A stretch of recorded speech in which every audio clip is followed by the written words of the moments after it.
అందరికీ నమస్కారం. ఎప్పుడో వేల సంవత్సరాల కిందట చెప్పిన కథలు ఈ రోజుకి మనతో ఎందుకు మాట్లాడుతున్నాయో ఎప్పుడైనా ఆలోచించారా?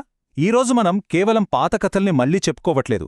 ఆ కథల లోపల దాగి ఉన్న మనిషి బలహీనతలు, అస్సలు కదలని నమ్మకం, ఆశ వెనకున్న అద్భుతమైన శక్తి, వీటి గురించి తెలుసుకోబోతున్నాం. మన ప్రయాణం కాస్త కలవరపెట్టే ఒక సీన్తో మొదలవుతుంది. చూడండి, ఇక్కడ సమాధుల మధ్య తిరిగే ఒక మనిషి. ఆయన బలం ఎలాంటిదంటే ఇనప గొలుసుల్ని కూడా చాలా ఈజీగా తెంచేస్తాడు.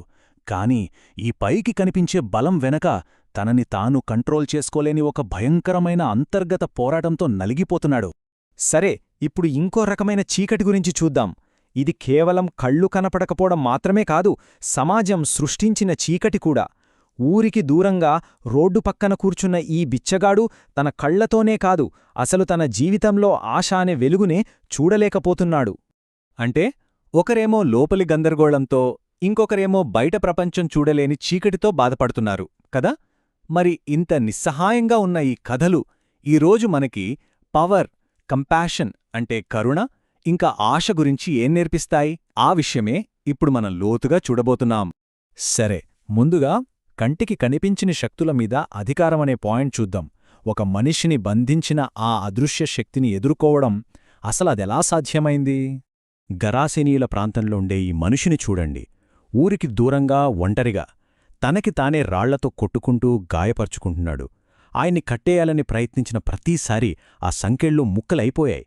అంటే ఇది మనుషుల శక్తికందని ఒక భయంకరమైన సిచ్యువేషన్ అన్నమాట. ఇక్కడ మనం గమనించాల్సిన విషయమేమిటంటే, ఆ ఆజ్ఞలో ఉన్న పవర్. అక్కడ డిస్కషన్ లేదు, బతిమాలడం లేదు. జస్ట్ ఒకే ఒక క్లియర్ కమాండ్, బయటకు వెళ్ళు, అంతే. ఆ గందరగోళాన్ని కంట్రోల్ చేయటానికి ఇంతకంటే పవర్ఫుల్ మాట ఇంకేముంటుంది? ఈ మార్కు చూడండి. వావ్! ఇది కేవలం బట్టలు మార్చుకోవడం లాంటిది కాదు. ఆ గందరగోళం పోయి ప్రశాంతత వచ్చింది. ఆ హింస పోయి స్వస్థత వచ్చింది. ఇదొక మనిషి తనను తాను మళ్లీ కనుక్కోవడం లాంటిది. పోగొట్టుకున్న మనిషితనాన్ని, మనశ్శాంతిని తిరిగి సంపాదించుకోవడం. అయితే ఎంత పవర్ కేవలం ఇలాంటి అదృశ్య శక్తులను ఎదుర్కోవడానికేనా? లేకపోతే సమాజంలో ఎవరూ పట్టించుకొని చాలా బలహీనంగా ఉన్న వాళ్ల దగ్గరికి కూడా వెళ్తుందా? సరే, ఇప్పుడు చూద్దాం. సొసైటీలో రెండు వేరువేరు అంచుల్లో ఉన్న ఇద్దరి కథల ద్వారా ఆ కరుణ ఎంత పెద్దదో అర్థం చేసుకుందాం. ఈ కథలో మన ఫస్ట్ క్యారెక్టర్ యాయీరు. సమాజంలో చాలా గౌరవం, అధికారమున్న పెద్దమనిషి. కాని తన కూతురి చావు బతుకుల్లో ఉన్నప్పుడు అతని హోదాగాని, అతని పలుకుబడిగాని ఏదీ పనిచేయలేదు. అప్పుడు తనుకూడా ఏమీ చేయలేని ఒక మామూలు తండ్రి అంతే. ఆయన మాటలు వినండి. ఇక్కడ మనకు ఒక అధికారి కనిపించట్లేదు. కేవలం ప్రాణాల కోసం అల్లాడుతున్న తన కూతురి కోసం వేడుకుంటున్న ఒక తండ్రి మాత్రమే కనిపిస్తున్నాడు.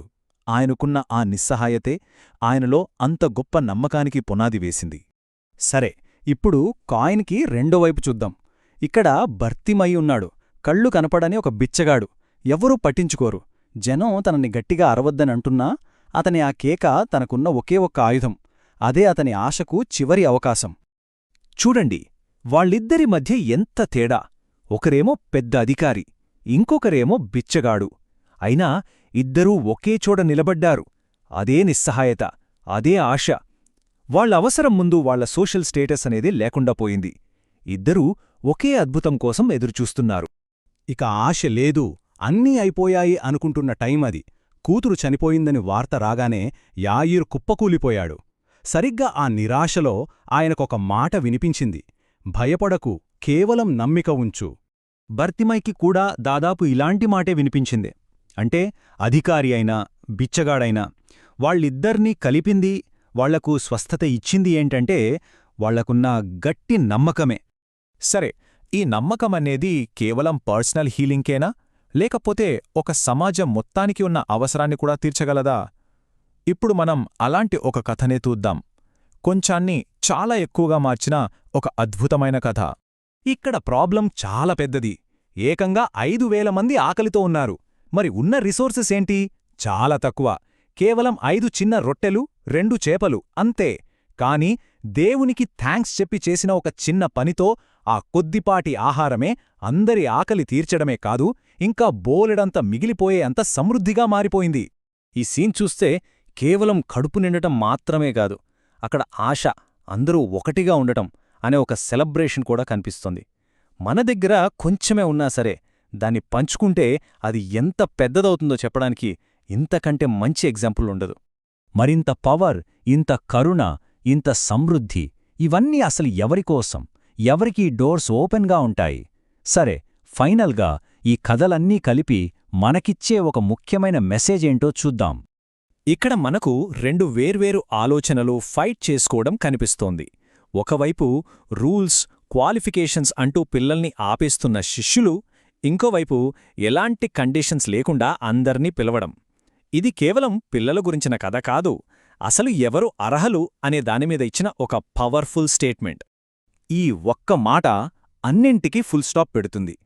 చిన్న పిల్లల్ని నా దగ్గరికి రానివ్వండి అంటే లోపలికి రావడానికి కావాల్సింది హోదా, డబ్బు లేకపోతే జ్ఞానం కాదు, కేవలం చిన్నపిల్లల్లాంటి స్వచ్ఛమైన నమ్మకం అంతే.